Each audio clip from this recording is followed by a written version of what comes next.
हज़रत सौबान रज़ी अल्लाह अन्हो रिवायत करते हैं, नबी अकरम सल्लल्लाहु अलैहि वसल्लम ने इरशाद फरमाया, क़यामत के दिन 3 चीज़ें अर्श के साथ लिपटी हुई होंगी।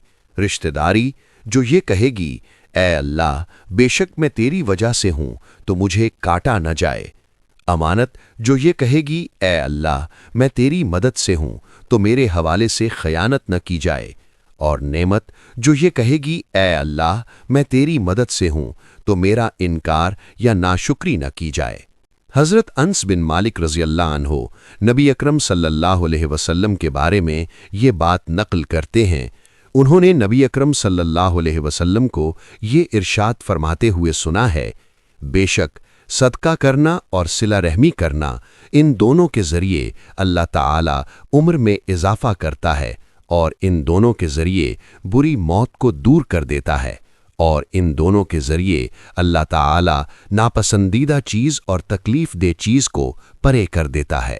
हज़रत अब्दुल्ला बिन अब्बास रज़ी अल्लाह अन्हुमा रिवायत करते हैं, नबी अकरम सल्लल्लाहु अलैहि वसल्लम ने इरशाद फरमाया, बेशक अल्लाह ताला कुछ लोगों के इलाके को आबाद करता है और उन्हें अम्वाल अता करता है, और उसने जब से उन्हें पैदा किया है कभी उनकी तरफ गुस्से नहीं देखा होगा।